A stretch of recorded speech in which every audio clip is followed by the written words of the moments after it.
My name is Maria Dowling. I'm the Creative Director of the Maria Dowling Hair Salon.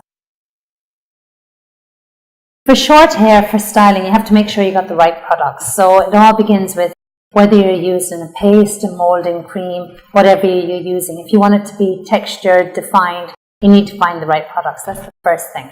If you want it to look different, what's great is like putting a little thin headband, maybe doing a little bit of back movement just behind the headband to give it a bit of lift, but everything else is quite smooth. Little hair grips with little dolmantes on can be great for the nighttime going out. Things like that. It's all about making it look a little bit different. A great example of this is Michelle Williams. Got that short hair. What do you do with that hair? She goes to Academy Awards, red carpet events. She needs to have her hair looking a little bit different. You'll see her with the headbands on and the little accessories. When you're looking at long hair, it's much easier to style it differently. So you've been in the office all day and your hair has been down. Suddenly someone says, let's go out. Right, yeah, let's go. Do you want to look a little bit more edgy, a little bit more pizzazz? So it's like, okay, high ponytail. Put your hair into a high ponytail and then take a little bit of the hair in underneath and wrap it around the band so it doesn't look like it's band. It looks a lot more finished, a lot more polished. Have it quite smooth at the front so it's quite chic. What we also look at these days is like people having low down buns. So you can put your bun in and then you can wrap around the hair around it, pull a little few of the hairs out so it's got that more relaxed look, even though it's still, don't have it too tight. It's more relaxed. This is great if your hair is long and curly. That's when it works really well. For curly hair, the most important thing with curly hair is to have loads of moisture. It wants so much moisture. The better moisturized hair is, if it's curly, the better curl you're going to get. So as far as curly, if it's short hair, maybe use a diffuser, use a stronger product so you get a better curl. Again, what you can use if it's short hair, use your little band, use your accessories to make it look different. If the hair is longer, again, you can work at making it look different in the way that you put it up.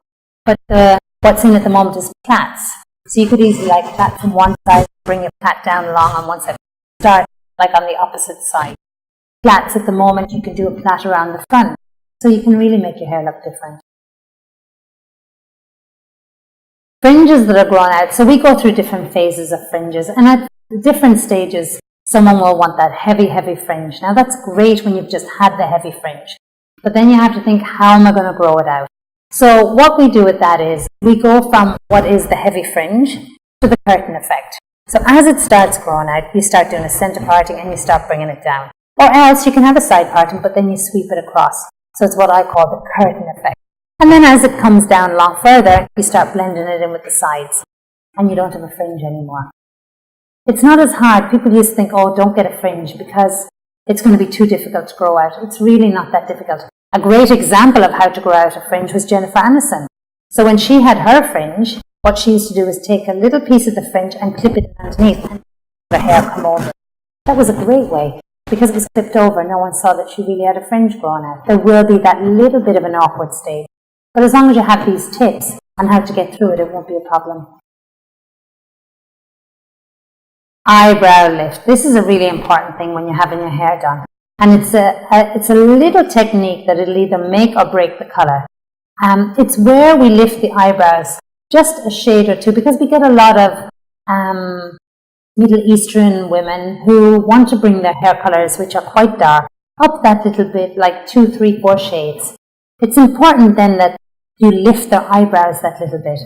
It's funny, when I see people that have had their eyebrows lifted, and all it means is, whereas normally it's really dark, it just brings it to that next level.